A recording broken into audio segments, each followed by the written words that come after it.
Hello, Matt. How are you? It's really good to see you. Well, I'm doing fine. I'm doing fine. Thank you. Yeah, and can you tell us your name and your place and your interests real briefly? Introduce yourself for everyone. My Chemehuevi name is Kamun Tapayev. My white name is Matthew Leivas Sr.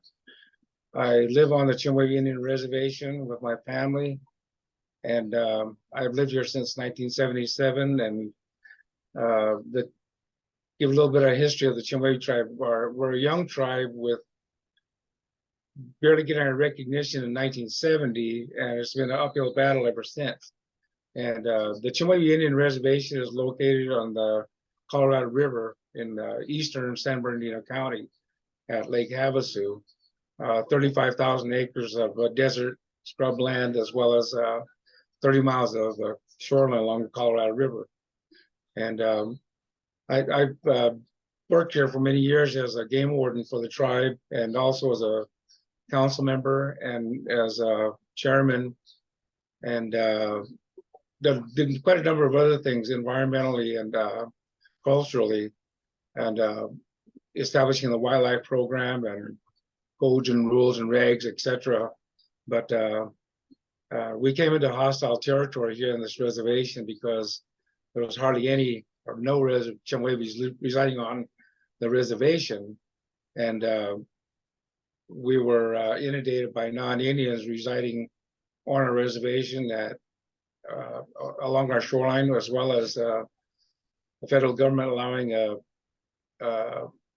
private vendor to come in and establish a business called Havasu Landing Incorporated. And the tribe purchased this resort back from the private entity back in 1974 to establish our tribal economy. And it's been a growing and learning process ever since. And when gaming came in, that's a different, changed things altogether. But we're really concerned about the land, the resources, namely our water, and with the drought being a big threat all the time, we're struggling to develop our agricultural lands. We have 1,900 acres of desert lands, virgin lands, and we're currently developing 80 acres of it today, and hopefully expand that to 200-acre farm and lease out other tribal lands for private ventures. Our main concern right now is about the Colorado River and all this inundation of sand and sediment that is consuming the northern part of our reservation on the water, in the water. From where our reservation begins at Blankenship Bend, it's a prominent point along the Colorado River south of Interstate 40. Well, at Blankenship Bend, the Chemehuevi Indian Reservation begins on the California side and continues for 30 miles on the California side to approximately 1 mile south of Havasu Palms Resort. And Havasu Palms Resort is owned and operated by the Chemehuevi Indian tribe also. And any rate, at the River's Bend, at Blankenship Bend, all the way past Catfish Bay, the sand and sediment has become so massive that it's created sandbars and new land masses and growth for a 5-mile stretch. And our concern is about the amount of water there's actually in the lake, and with all the sand and sediment that has displaced the water, it answers some of the questions for the Bureau of Reclamation as to where the water is going. The water has been displaced by the sand, and the amount of water that is actually supposed to be in Havasu has been reduced by who knows how much. But our concern is to successfully maintain our resort and our travel enterprises, our new hotel and casino, and looking at other business ventures now at this point, solar especially. Now, wasn't your mother, Gertrude Hanks was your mother, right? Yes, yes. And she was raised as a girl in Chemehuevi Valley. Yes, she and her brothers and sisters were raised here until they were forced out by the federal government because Parker Dam was near construction finalizing the construction, and they were forced out of the valley. All the Chemehuevis that lived at the bottom of the lake there, what is now the bottom of the lake, were forced out of here. And my mother and her family traveled to Parker by wagon, and that's where they settled. Other Chemehuevis that left this valley went to other Southern Paiute settlements, such as at Parker, at 29 Palms, San Bernardino area, Victorville, Barstow, San Juan Paiute up in the Navajo Reservation near Tuba, Arizona, Moapa, Nevada, Las Vegas, Pahrump. These just dispersed, and they were no longer here. And my mother was very passionate about wanting to come home, and it was her mother's dream to come home. She said she used to watch her mother stand out in the front yard with her hands behind her back, looking over the mountain, the Whipple Mountains. There's the Chemehuevi Reservation is just over here on the other side, the northern side. But she'd watch her mother daydreaming about being home. And that's what my mother instilled in all of us, that they wanted to come home. And Siwavits is the name of this place here in our language, and it was the place of the sand mortars along the river. But the Chemehuevis, when we became Chemehuevis, we were actually Southern Paiutes. I went by the name of NuWu. It means the people. And we were a band that traveled further south, and they also referred to us as, in our language, as Tantuvits, means the Southerners. And so we were the Southerners, and we were closely related to the 29 Palms band, and also the Paiuches from San Bernardino and Victorville along the Mojave River. But this is the home place of my mother, and her father was born down by Blythe and Palo Verde. And we just found that village recently, and we're making a connection with that. Now, the Paiutes are a very wide-ranging set of villages and peoples that are all related by language, right? Yes, language and blood. Bloodlines still run very strong today. I'm the hereditary chief of the Chemehuevis. My grandfather, Henry Hanks, my mother's father, was the chief of the Chemehuevis for all this area down here. We had blessed the late Larry Eddy as being chief for the Chemehuevis for that area down in Parker, and he fulfilled his mission and did a good job at that. So what was it like during the time that your mother was raised, before Lake Havasu and before the dams? What did she tell you about the river and the fish and the land? About the river, that her father told her and the family to never eat anything from the river because it was dirty. And, back in the day, without the dams, the water was running red and dirty, muddy. And I think that was one of the reasons they were saying, don't drink the water, don't take anything from the river. And it was known by all the Chemehuevis that they would go up into the mountains to the springs and get fresh water. That's why they had all these oyas all the time to transport water, but they drink fresh water from the springs. And she also told me about back in the day when the river's running wild, that there were steelhead that used to run upriver in massive quantities, and then the steamboats that would come up also. But she talked about getting up in the morning and looking to the east, and there's across the river is the mountain Ecohome, and now the white people call it Crossman Peak near Lake Havasu City, but to the NuWu, the Chemehuevi, we refer to as Ecohome. And the Whipple Mountains to the south, we refer to as Wiatu. And one of the other mountains we refer to way further south the Riverside Mountains. That's the boundary of the Crit Reservation. That's called NuWu. And our local mountain here, the Chemehuevi Mountain, it's named Gatong. And we sing about these mountains in the salt song during the night. Mm-hmm. Can you explain how the salt song connects people and the different villages and the resources? Well, the song is a traveling song, a story of two young women who went on a sojourn and went to the sacred cave called Avinava at Bill Williams River somewhere. And they had a vision, a dream of the Salt Song Trail, and they ultimately followed the trail and sang songs that tied the connection back to the land, to sacred places, massacre sites, places where they would collect food or medicines and things like that.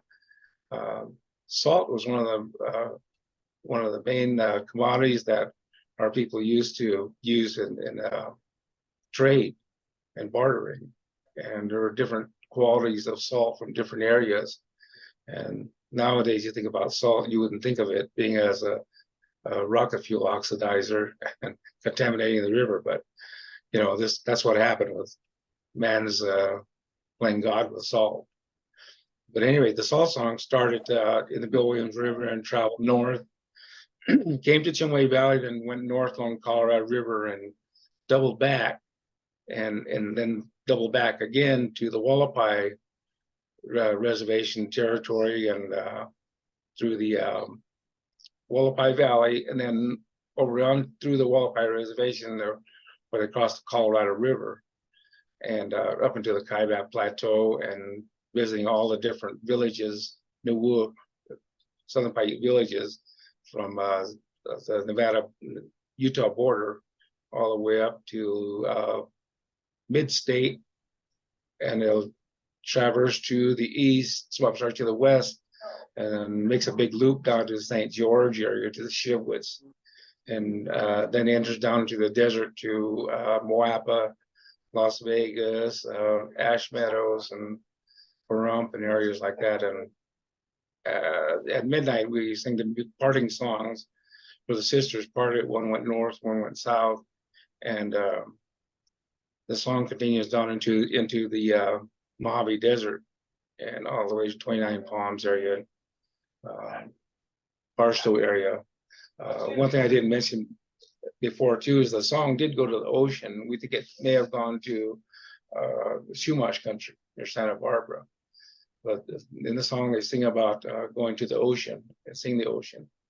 But the song went further south through Coachella, near Banning area, and around through Coachella, Salton Sea, and crossing back to the east to the Colorado River, and we're interconnected with the QUINONE Dream Trail that follows the Colorado River north, and the trail travels north up to the Parker Valley area, and that's where the song crosses back over into the Arizona side and makes a loop back to its point of origin. So that's the Salt Song Trail. And there's a lot of things that go into these songs that bring back a lot of memories and precious thoughts of people. And we sing about these places and about these things that throughout the night.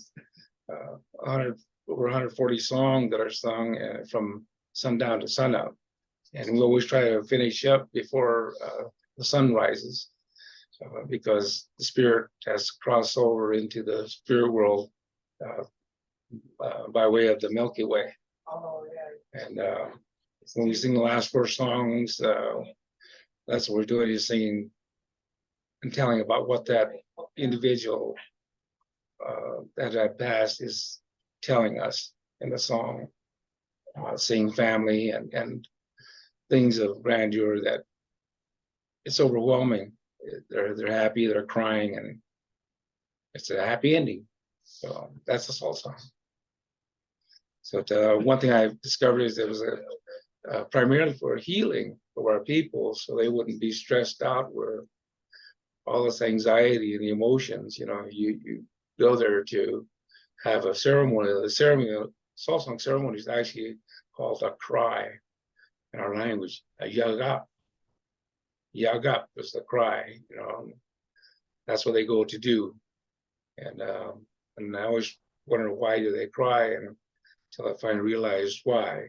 When you cry, you release all these tensions inside yourself, and you heal yourself. You won't be stressed out the next day or the following day. You know, you're got to greet the morning like you usually do, and tend to your work and your family and take care of business.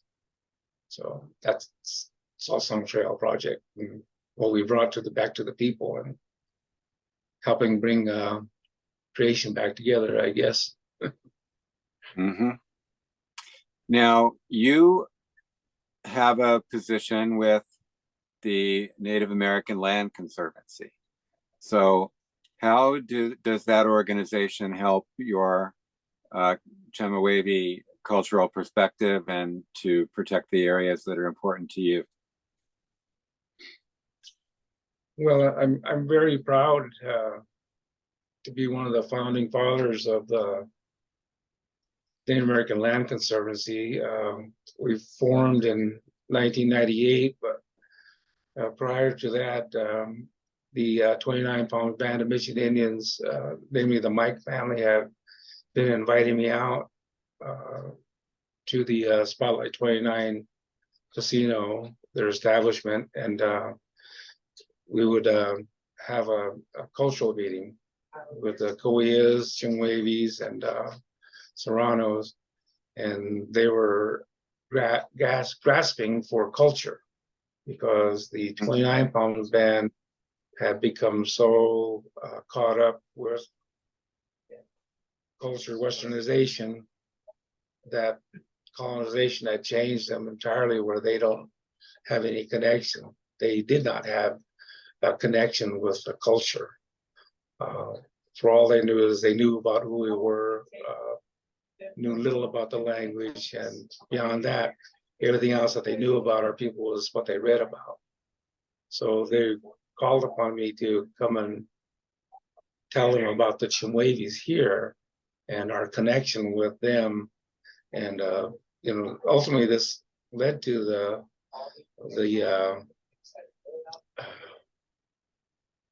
it led to finding a long lost tribe, the Paiuchis from San Bernardino. The Paiuchis are an extension of our people that settled at San Bernardino and up on the Mojave River. And I told a story about a band of Chemehuevis that were massacred in Southern California in the Lucerne Valley at a place called Rabbit Springs. And it was recorded in the newspapers and such as Chemehuevis. Well, about 10 years ago, I told a story before a whole audience of different denominations, theologians from all over the place. And I told that story about the massacre of our people. And I went and sat at my table, and this fellow came up and talked to me, and he says, "Hey, you know that story you just told?" I said, "Yeah, it's my people." I looked at him, I said, "What?" I said, "It was recorded as Chemehuevi." He shook his head, "No, that was my people, the Paiuchis." I was so glad and happy. I stood up and shook his hand, introduced myself to him, and informed him that because he was Paiuchi, that he was a relation of mine. See, the Spaniards named them Paiuchis because they couldn't say Paiute. So Paiuchis was easy to say, and they referred to him as that. But that was his family that got massacred up there at Rabbit Springs. So I befriended him and his daughter and his grandson, and we can't find any more of the Paiuchis in Southern California, but I'm sure there are some out there. But anyway, the NALC has been very instrumental in land protection, and especially after they found out about Chemehuevi sacred site that was for sale by a family, non-Indian family. This 2,000, over 2,000 acres in the Old Woman Mountains was for sale. It was the old Chemehuevi village in there. A lot of cultural resource throughout the whole area. A lot of petroglyphs, campsites, a lot of places to harvest. You can harvest piñons up there, believe it or not. But all the other desert plants too. There's a lot of game out there. And the NALC was so intrigued with this area that they took action to do a title search and all necessary investigation. And we saw it was legit, that we started raising money. And we had fundraisers for a few years, and we ponied up enough money to buy it, and we bought it. 2,550 acres now belongs to the Native American Land Conservancy. And it's a showcase place for us, and with signage and kiosk and information out there and monitor.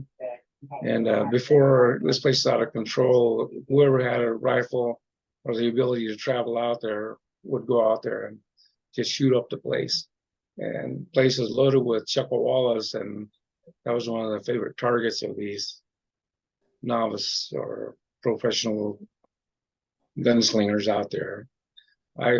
Over time, I picked up 2 5-gallon containers, empty containers of ammunition casings, all different varieties. It's taken me a few years, but that goes to show what they were doing out there. And you look up at the mountains, at the Old Mountains, you'll see the impression of an impact of the rounds where they hit. And I guess people were so good, they'd start shooting their initials up in there. And anyway, the place is just running amok, and we brought it under control, and we manage it properly now and do some restoration out there. We take children out there, native children out there, so they can reconnect with the land. We have learning landscape functions out there where we invite different groups and bands to come out and make a connection with the land. And we have instructors out there and guides to work with the kids also and teach them about the plants, the wildlife, edible foods and everything. And they all enjoy it. All the kids always enjoy it out there, and we look forward to having them come out.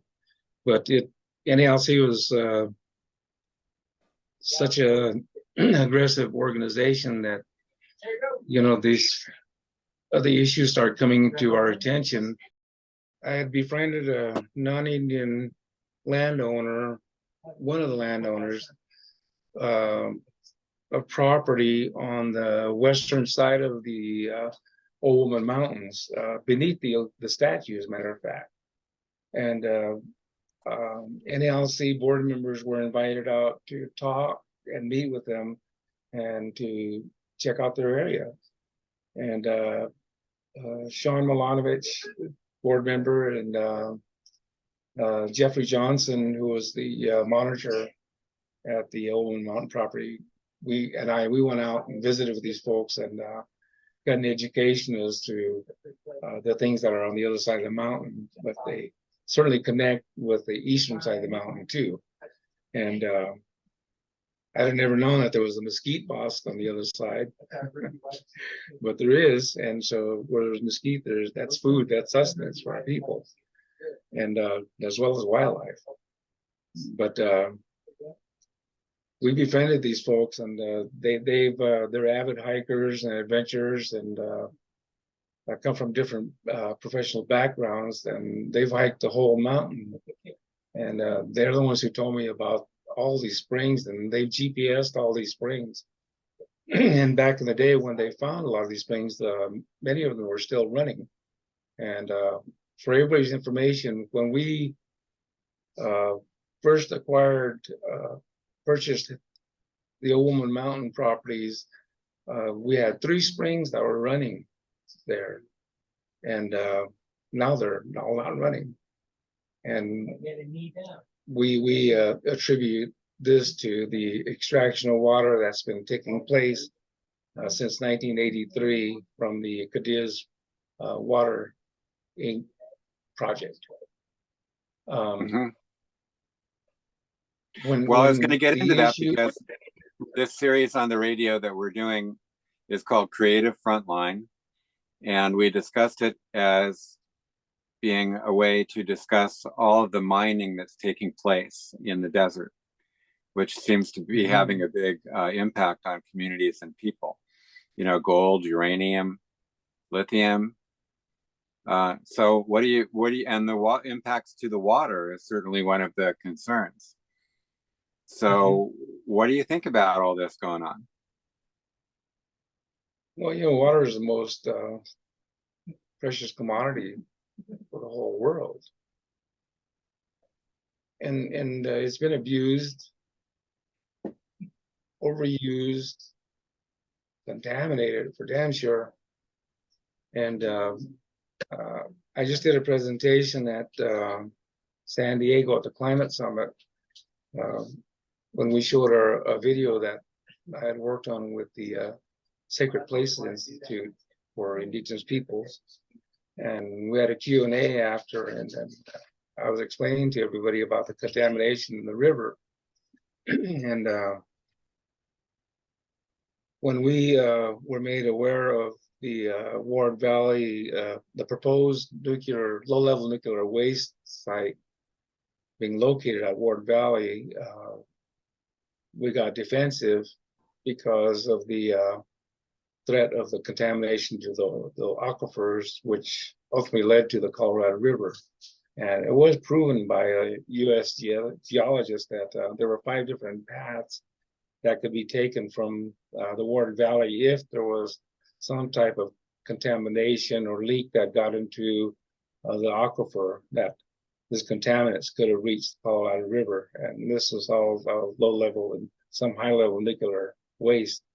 So we were trying to protect the river. And when Teresa Mike from the NLC board asked about the Cadiz issue, because they were making it known they intended to market water, mine water, and extract it out of the deep wells and market it to Los Angeles, pretty much. She asked, well, what can we do about this? I said, well, you know that the springs in our area have dried up, and it's my theory that they've dried up because of the lack of pressure.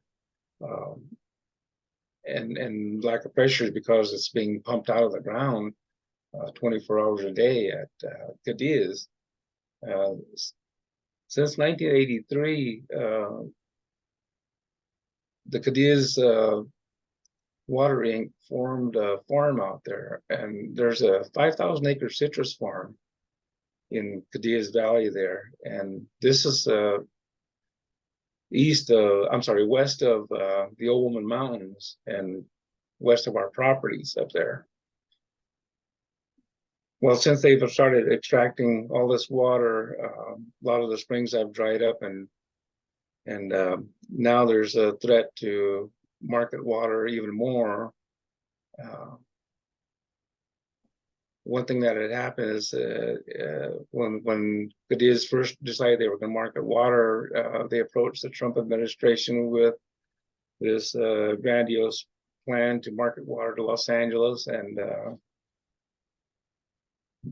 President Trump authorized the illegal use of right-of-way along the Arizona-California railway line to allow them to gain access to the Metropolitan Water District aqueduct. With their intention was to pump water from the deep wells in the Cadiz and pipe it over to the MWD and mix it in with the Colorado River water, which Met was not happy about, and they were denying them access to that. So what Cadiz Inc. did is they purchased the old gas line that ran across the desert, and and had it cleaned out with the intention of using that to market water and extract water from Cadiz. And now they're still trying this. And just to the north of Cadiz, 5 miles, 6 miles or so, is Bonanza Springs. And Bonanza Springs is the largest amount of water of natural springs in the whole Mojave Desert. And I guess that's why they named it Bonanza Springs, because everybody, all the wagon trains would stop and collect water and travel onward. But the place had been mined. Other mining activities that are still taking place, and I want the public to know that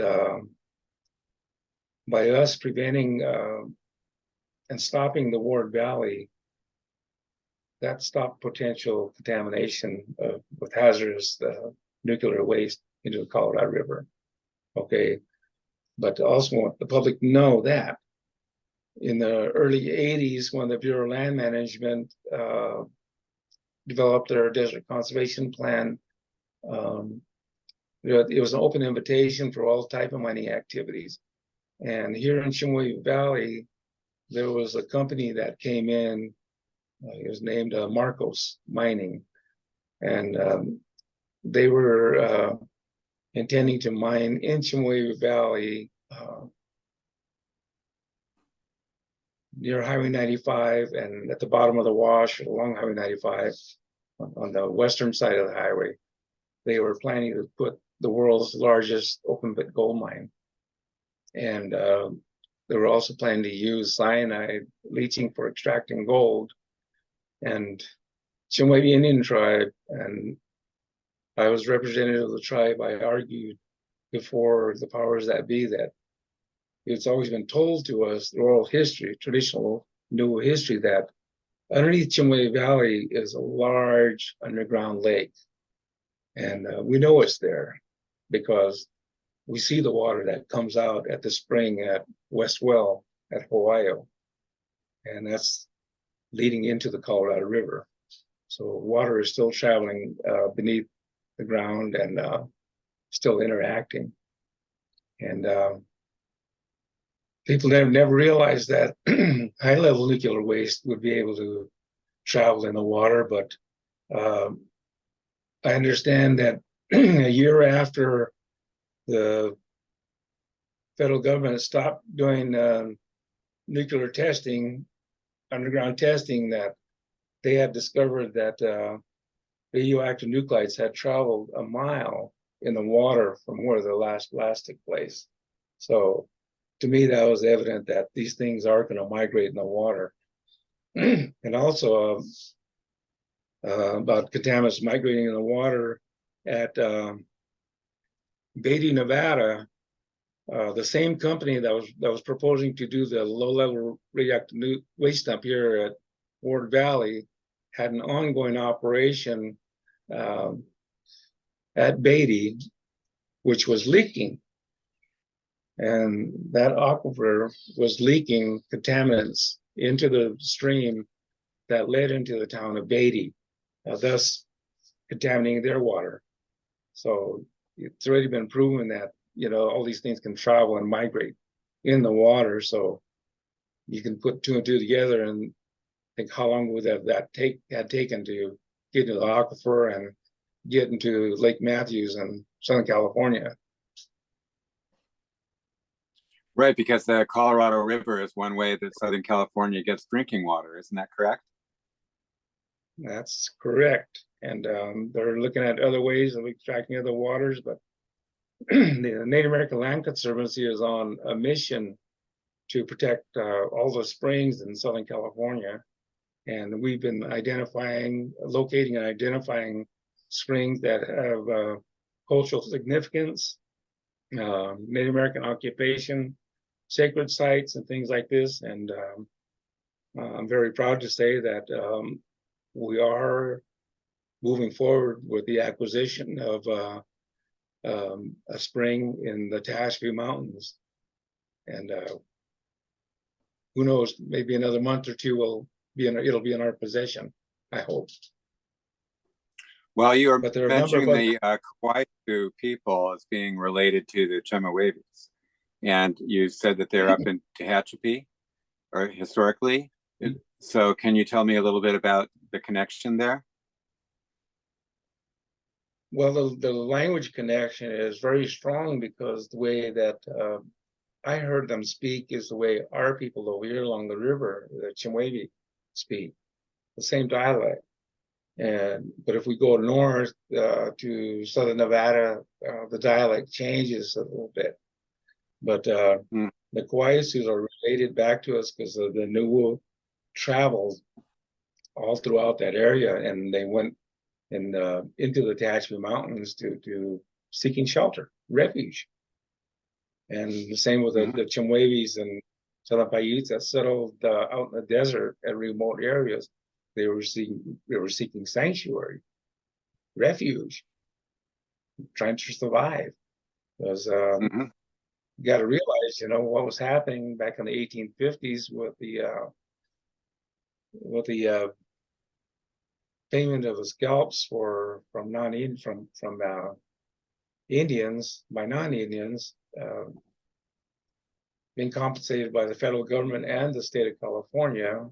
And I am happy and proud to say that the last three governors that identified this during their Native American days, and but there's still not enough that's been done on behalf of the state or the federal government to identify what has happened to all the tribes, all the other tribes that people don't even know about, that were in California before the coming of the white man, and how a lot of these tribes have been wiped out, massacred, and lands taken and stolen, resources taken and stolen. For our people in NuWu, Southern Paiutes, in Utah, all the way down, the Mormons took all of the sacred places of the indigenous peoples, all the springs, all the different gardens that they had, and took control of it. And all the Indians were forced out of the area.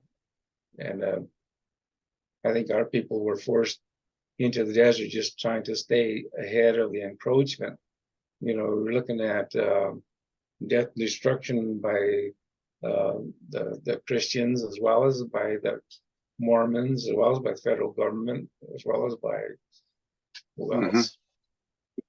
Anybody else that wanted, and whoever else wanted payment in California for Indian land, they go out and kill the Indians. And this is what happened up at Rabbit Springs, is that those Chemehuevis that were massacred there were paid. They were, I mean, the people that killed them were compensated for taking them out, because this was in the late 1850s. But the Chemehuevi Mojave War took place after that too, and it was told to me that my grandfather Henry Hanks fought in that last battle between the Chemehuevis and Mojaves here along the river, just north of us, in on the sand dunes up there. Do you think that was because of the competition after the colonial intrusion? I mean, were things better between? I believe so, because there was a lot of competition for food and resources, and through history, California history, you can see that the whole state of California had massive amounts of game. There were pronghorn deer everywhere, deer, mule deer, white-tailed deer, bighorn sheep, bears, all the way from north to south. Everything had been wiped out. Food resources had been wiped out. People driven out to the desert, and it was a competition. And it was said that the Mojaves retaliated against the Chemehuevis because of a confrontation that had taken place over along the Mojave River or Victorville area sometime earlier. And they traveled from all the way from Victorville and all the way over here to Chemehuevi Valley with the intention of massacring Chemehuevis. And they took out a number of them at West Well. And that's why we sing about that place in the salt song to memorialize what took place then. But I believe I found the trail, the foot trail that led from that place to where the Chemehuevis found them on the Arizona side. Yeah, it was an unusual feeling to walk that trail and thinking back about our people tracking the Mojaves across the desert and to retaliate, get revenge for the taking of all the lives of our people at Westwell. And they didn't just kill them, they did all kinds of things to disgrace the people, and it was terrible, horrible. Is that why the Chemehuevis went over to 29 Palms? Was that another way of escaping the pressure? No, they were already there at 29 Palms because the Paiuchis were already established in Barstow. I mean, sorry, in San Bernardino area, and because the Spaniards were down that area, and the Spaniards were the ones that were naming everybody, and so they then say the Paiuchis. But I want to get back to the Kawaitsu. That property that we are going to acquire belonged to a Kawaitsu elder. It made it even more interesting and compelled us even, it drove us even more to desire getting it, and we got it, or getting it. But there's a couple of 100 acres up there, and a little further down another 20 acres, but there's a really nice spring with a lot of water, a lot of vegetation up there. Beautiful. I'm really glad that you're on the way to obtaining that after all these years from an elder, no less. Yeah, really. We looked at another piece of property over near San Bernardino Mountains called Juniper Flats, and that's an old Serrano village area that we found out, and we found that there were other villages throughout the whole area. But there's a hot spring up there. There were 3 different springs that were flowing through the area, and one with a little waterfall with a big patch of wild grapes growing out there. So we were looking at acquiring that site, and when I first saw it, we had a lot of cultural resource on it, grindstones and rock shelters and things like this too. And but the board didn't move on it. The NLC board did not move on it. And now we're revisiting it and hopefully trying to get the Serranos, San Manuel involved, and get them to acquire it because it's their old village site. And that's on the other side of, let's say, Big Bear area, right? Like down the eastern slope somewhere? Yeah, north. That's actually the northwestern slope, right near Victorville. Okay. You can drive up to it. The area is being bombarded by newcomers coming in and setting up ranches and whatnot up there now. And when I first went up there 12 years ago, there wasn't that many people. Now there's a lot of people up there in the high mountains, in the foothills. But that's all over. You know, when I talked to my friend Doris Sam up at the Fort McDermott Haisha tribe for this series, I asked her, "Are you NuWu?" And she said, "Yes." So, and you mentioned something about the salt songs going all the way north and your people traveling all the way up there. Can you talk a little bit about that connection? That's over, that's the whole state of Nevada. That's Oregon. Yeah, we're right there on the border, and a long drive. But 3 of us salt singers went up there along with a number of the Southern Paiutes from Kaibab and Shivwitz area and Cedar City went. There was an elderly woman from there, who was a really close friend with Vivian Jake, and also was a friend of mine because she and her husband relocated here to the Chemehuevi Reservation, and she was watching my son at that time. Her husband was a Indian Health Service employee, and they were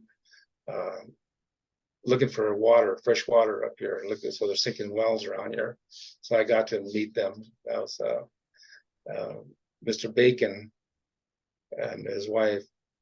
And anyway, they befriended every week down here. Vivian asked me if we can go up there because she wanted to honor her friend. And I said, well, I knew Berdina too, you know, and I'd like to go. So we coordinated and we went up and drove up, and we sang Salt all night for her. And that's the furthest north that we took the Salt song and sang it. Usually it's down here to the south from Las Vegas and Moapa on down.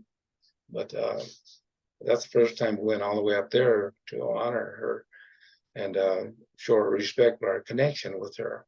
But the Salt song, it's pretty much universal to our people. You know, it did the same thing it does down here. You know, you go to Yagap, you go to the cry, and you met those tears. And during the night when I was singing, I looked down at my cup of coffee. I had a cup of coffee, but coffee was bad, so I put creamer. And at any rate, I had my coffee between my legs on the floor. And during the night when I was singing, I looked down and I seen a geometric pattern in the coffee. Perfect, like somebody had drawn a pattern all through my coffee. I sat there in the basement. I was wondering about how this could be. What is it? What's the connection? Sound, vibrations, a little bit of everything. And that's what it is in the song, is that feeling that can touch that nerve with someone and just get them to open up, get them to do what they're there to do. But we sang there and we went exploring a little bit around the area because we weren't familiar with it, but I always intended to go back. I just feel something attracting me there. And I talked to one of my cousins that did go with me. We lost the other cousin that went with me, and but we're hopefully going to go back up there maybe this November or December, just check things out for ourselves, see what we can do to help. But yeah, and that's the site of the largest lithium mine in America now. They went in there, and there's a lot of controversy over the BLM abiding by the laws that they are supposed to abide by, like Section 106 of the National Historic Places Act requires consultation and with tribes, and the people there said, well, that really didn't happen. And they went ahead with the blessing of the Biden administration to start building this 400-foot deep open pit lithium mine. And the people that I spoke with are really concerned about the water. And lithium is a medicine too. You know, it's used for bipolar disorder, and it creates, impairment in thinking and all of these things. And we don't know much about that. Can you talk a little bit about what you're seeing with the lithium? And you've got lithium extraction at Salton Sea too, that's starting, and it might be impacting water. We don't know. But is this a concern? Oh, it's definitely a concern. You know, every and all contaminants are a concern, and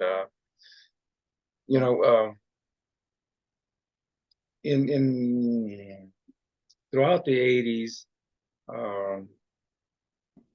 the Chemehuevi Indian tribe in our housing development, we had been extracting water from the Colorado River. Okay. Little did we know that upriver from us, 12 miles, there's the PG&E, Pacific Gas and Electric compression plant on the California side at Topa that compresses the gas, pushes it to Los Angeles area. Well, they were using this excellent chromium-6 to clean those towers and things like this, and all this wastewater was going down into the ground and ultimately reached the Colorado River and was contaminating the Colorado River all the way down. The Chemehuevi Indian tribe was the first and only downstream user on the California side.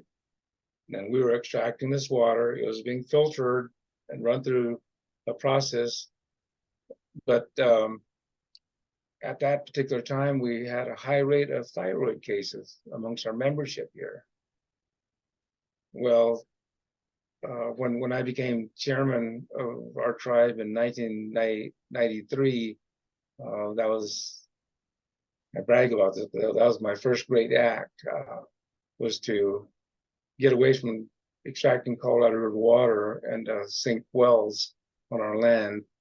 And we did that, and we found a pristine aquifer in the northern section of our reservation.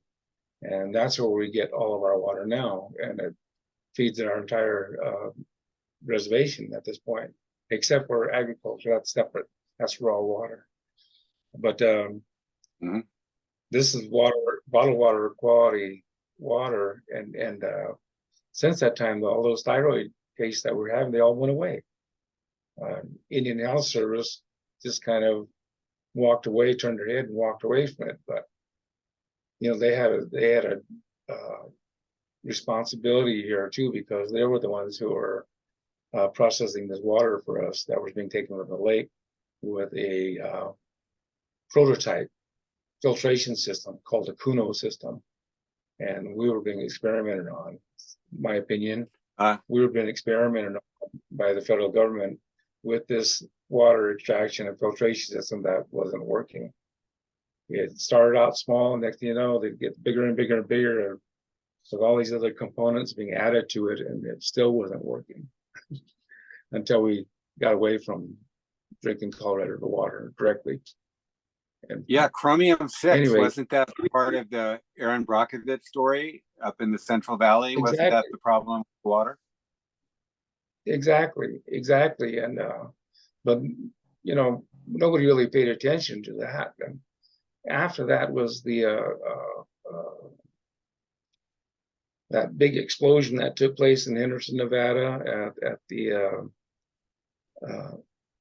ammonium perchlorate manufacturing plant. But yeah, I was there. That was up. Southwest Gas and the Pepcon rocket fuel company, right? And they had the gas line under the rocket fuel company, and they thought, is it the gas line or is it the rocket fuel, right? But it was a huge explosion. Massive. And they got it on camera too. And anyway, apparently what happened to that aquifer they were draining all this water into had migrated from point A to the north by northeast to Las Vegas Wash. Las Vegas Wash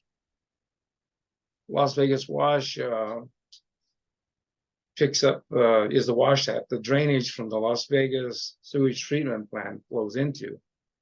And from there, it flows all the way into the Colorado River, and thus created ecological problems, issues with fish hemorphiditing and things like this. But ammonium perchlorate got into that aquifer and filtered into the river, and it was detected from point A source all the way to the end, to San Diego. Chromium and perchlorate were detected all the way to Phoenix and San Diego, to Tucson also, because of the Central Arizona Project extracting water. So we had MWD and CAP both taking contaminated water to 40 million people. Wow, you know, Matt, lithium, a lot of this kind of, if I recall my personal history, because if you remember the film that I made, Who Are My People, it was about this kid from LA, me, going out to 29 Palms with my family, and then starting to ask questions like, who's out here? What's out here? What's over the mountain? You know, and I think a lot of the people listening on the radio are kind of like this. And, you know, then I went over to Las Vegas and I worked for the gas company, and I just quit when that explosion took place.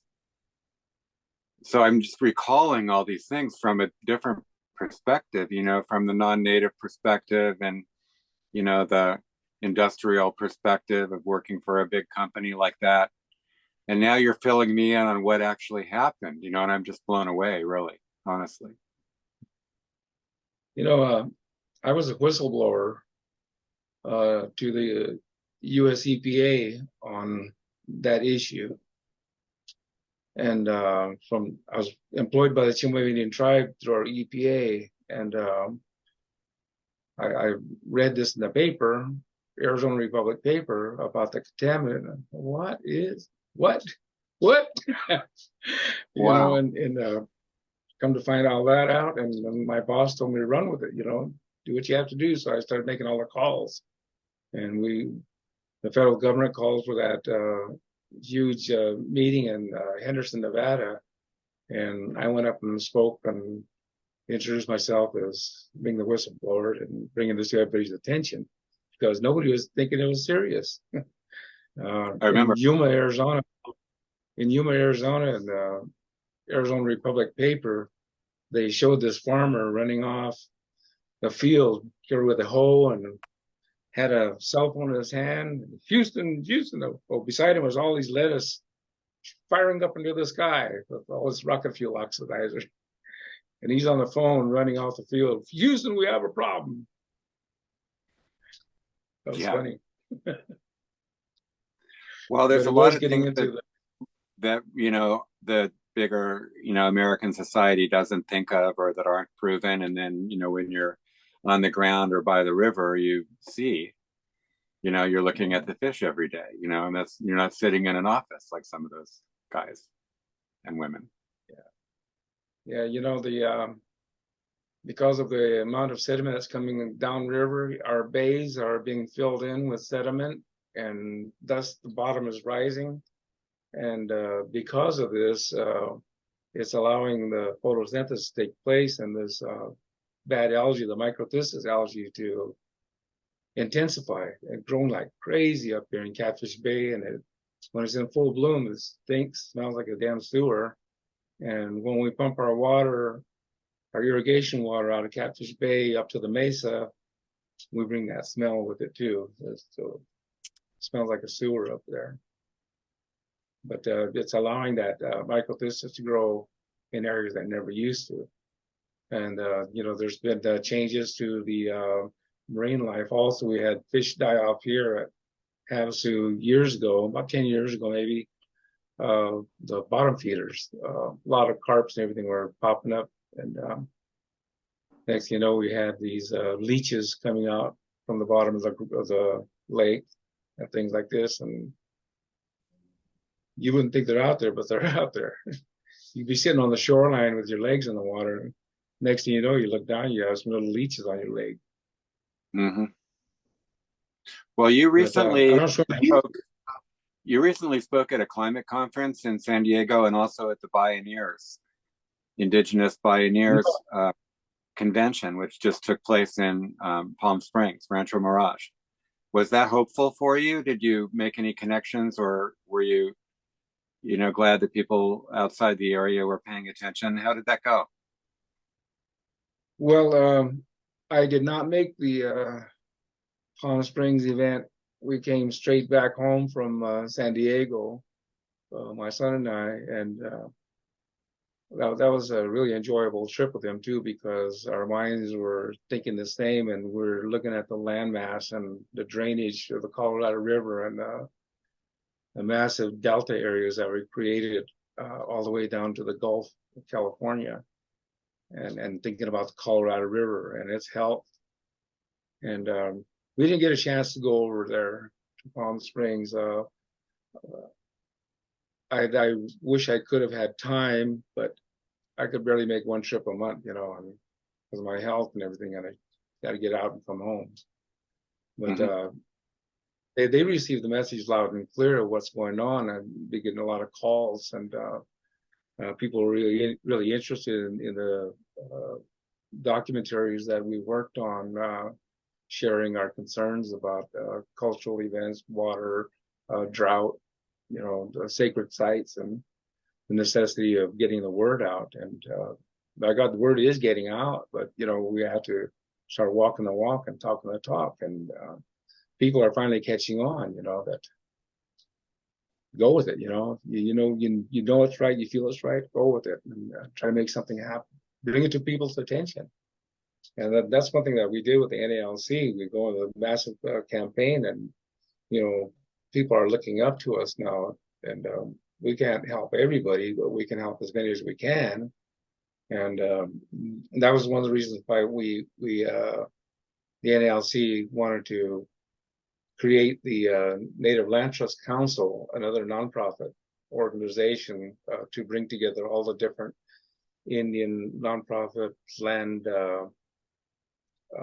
conservancies and things like this throughout the country, and have some type of collaboration on what we're doing on protecting sacred sites throughout the country.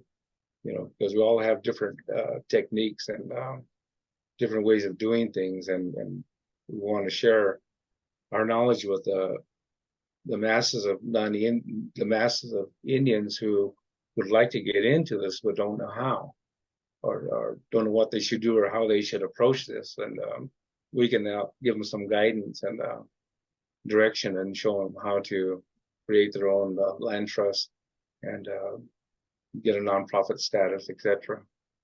So that the Land Trust Council is to do that, and it's primarily for the United States, but we have the ability to make it an international organization to extend into Canada and Mexico, and also inviting Australian Aborigines into this also, because of things that took place over there with the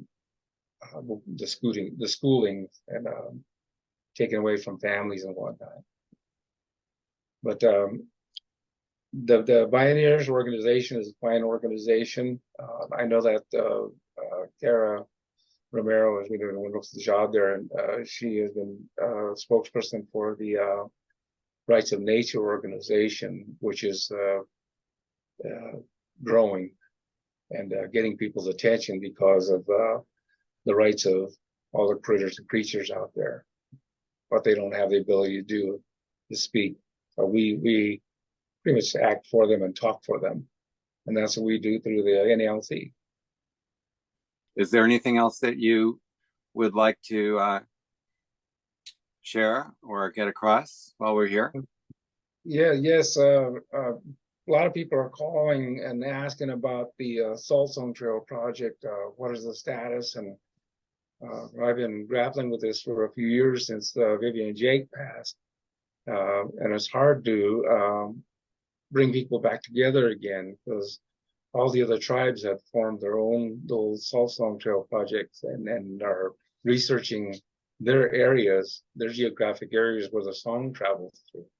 So that was one of the tasks that we put upon ourselves to help. And the reason for that Salt Zone Trail map is for us to identify with the different places that we're singing about in the song and throughout the journey in the night, so we can have a personal connection more so, because a lot of people don't have the ability to go to these places. And that's what we're saying. If you're close by, go to it. These things are there, go to it, go visit, make your connection there, talk. And one thing that Vivi and I had always talked about was with our people, indigenous people, going to visit a place like this. These places, they don't know English. They know how to speak NuWu. They know the old languages and whatnot. So when we go, talk your language, talk your talk, sing your songs. And this is one thing I would always encourage everybody to do, is to sing those songs. And proud to say that Sean Milanovich from the NALC has been doing this, and wherever he goes, he has his rattle with him, and we'll break it out, and he'll be singing bird songs up there, so he can make his connection with the place. But Old Mountain was one place that was very important and significant to me, because it opened my eyes and my mind as to what Creator is trying to do to work with us, teach us, and heal us, and so we can help the others and share our knowledge, you know. And basically, that's what we're doing, is sharing knowledge. And I know that TEK, traditional ecological knowledge, was just a euphemism, I guess, but it has a lot of impact. And it's being called upon more and more by people in the scientific community for us to share. And people who are aware of what has gone on or what's going on throughout the country with the taking of human remains and funerary objects. That's all a no-no. It should not have been done that way. You know, these things have to be returned back to the tribes and the people and have to be repatriated. It had been done to them before in a religious and rightful way, truly out of respect and love. But when somebody else comes along and digs it up and wants to find out what they had for breakfast, well, it's not up to them to find out. Mm-hmm. If they passed, they left, ceremony was performed, they went back to Creator. But those remains shouldn't be on display for anybody to look at. They should be returned. Funerary objects that people are picking up and taking home and using, they're bringing spirits home. And there's good ones, bad ones, friendly ones, horrible ones. There are all kinds out there. And this is why we protect ourselves with sage and smudge. And when we do salt song ceremony, we smudge ourselves with sunup so we won't be bothered or intimidated by these spirits that would have a tendency to come in and invoke themselves on one person, and especially children, young ones that are weak and vulnerable, or those who are sick. So, got to keep on your toes and lie right. Thank you. Thank you.